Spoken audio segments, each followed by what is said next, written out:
What's up, guys? Thanks so much for stopping in today and checking out the channel. We are starting a new series here where we're going to have a little bit more 40K content, but specifically Kill Team, which has been really popular since it's gotten re-released a couple years back.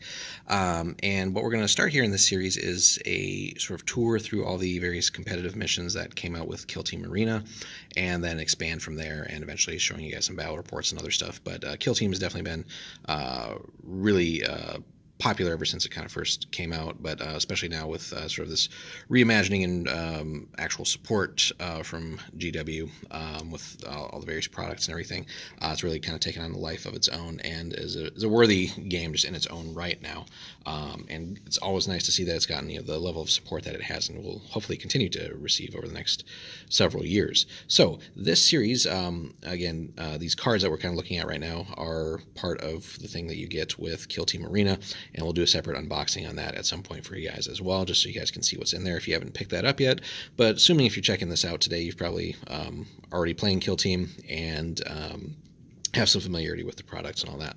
So this mission that we're going to start off with today, just decided to start with this one for no particular reason, but this one is called Hidden Vault. So the little backstory to this is energy signatures suggest there's an incredible power source in a vault deep within a series of underground tunnels. A structural analysis has revealed a concealed entrance to this vault, and a kill team has been dispatched to secure the area, but their enemies have similar plans, of course. So the one side of all these mission cards will have the description, everything you need to do, victory conditions, etc., and then the back will show sort of a suggested deployment and terrain setup as well. So we'll get to that in just a second. So the Kill Team tier, this is a mission for 2 players. Each player chooses 3 arena objectives as described on page 20. And musters a battle-forged kill team as described on page 18 of Kill Team Arena as well. The battlefield itself, so this mission is played in a kill zone catacombs. Create the battlefield and set up terrain exactly as shown on page 10 to 11 of Arena. Then set up 4 objective markers as shown on the reverse of this card. So we'll take a moment here and kind of just flip it over so you guys can see it. So we got our entrance room here. We got several walls and other sort of scattered terrain, and then the deployment zones are essentially opposite corners, but because of some of the walls and stuff there, it's a little bit funky, and so it's got a little bit of an area that stretches out on either side, like right here and over here. But overall, that should give you guys an idea of kind of what's being suggested here. Of course, if you feel like that doesn't quite work, you can always modify things a little bit if you need to, but obviously, if it's a tournament or like an actual more competitive setting, assuming you're not just playing a casual game with a friend or so, then you can obviously follow the rules for a tournament or something. But in more casual play, you might tweak some things if need be. Anyway, so scouting phase. Well, there is no scouting phase for this one, so that simplifies that. On the deployment side, so the players roll off, and the loser of the roll-off chooses which deployment zone will be their own. The other deployment zone will be their opponent's. The players then take it in turns to deploy one model from their kill team, starting with the player who lost the roll-off. Models must be set up wholly within their own deployment zone. If a player runs out of models to set up, skip them. Once the players have set up their models, deployment ends and the first battle round begins. And then on the battle length, 4 rounds, as is pretty much actually is the standard for all of these competitive missions, at least so far. So that takes care of that. Victory conditions. So how do we go about winning this battle here? So, the vault entrance. At the end of the battle round, a player scores 1 victory point if they control any objective markers, and 2 additional victory points if they control both of the objective markers closest to the entrance room. See the map again for reference there. A player cannot score more than 9 victory points for this victory condition in this mission. So that being said, once you've maxed it out, you can, if you max it out early, potentially, you could move on to do other things. So you're not necessarily stuck in that area. And then the arena objectives are as follows. So cut off the head, domination, engage on all fronts, high profile targets, and proximity alert.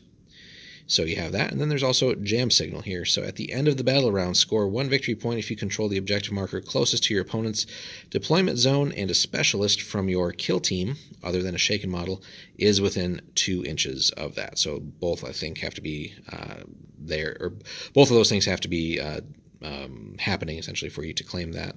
And then the last little bit here. So at the end of the battle, the player with the most victory points is the winner. If there is a tie and one player controls the 2 objective markers closest to the entrance room at the battle, that player is the winner. However, if it's still a tie, then it just is a legitimate draw. So overall, fun little mission, and seemingly balanced on both sides here. So both players kind of starting off with basically a very symmetrical board here. So you got basically the same things happening in each side here, and exactly mirrored deployment zones here. So it's going to be it's going to be an interesting battle for sure. Some of these, of course, you got to keep in mind the arena objectives. So just want to be careful there as far as what your forces.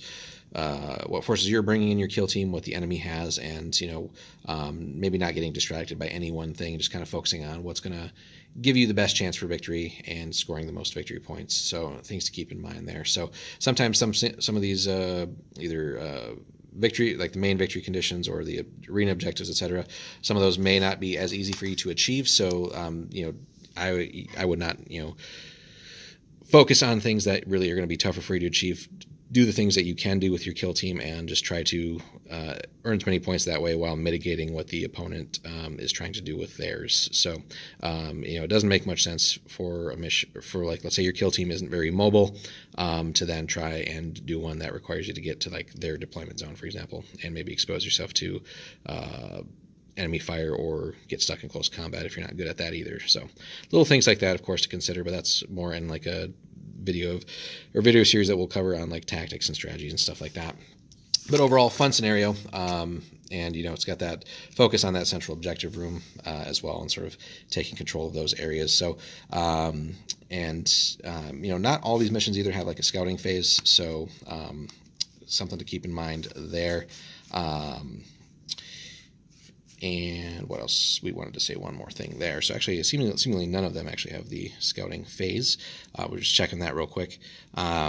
So key things here then, just be careful again of deployment and firing lanes and all that. Depending again on how closely you're matching the terrain setup here, just be aware of again any firing lanes and avenues of approach and things like that. So and of course, depending on what forces you have available in your kill team, so just again try to minimize your exposure to enemy fire or charges or things like that, and all while sort of being still focused on the mission and getting achieving the things that you need to achieve to essentially earn victory points as fast as possible. So overall, hope you guys enjoyed our little look here at Hidden Vault. We'll of course be continuing on the series here, so just stay tuned for that. Let us know in the comments what you guys think of this mission. Have you played it? How often? Your luck in that. What type of kill teams have you had the most success with? Where do you seem to struggle in the mission? Anything you think needs improving? Let us all know in the comments, guys. Be happy to start a conversation with you guys there. Leave us a like and a subscribe if you haven't already, and then stay tuned for the next one. Thanks so much again for stopping by, guys. We'll see you in the next one.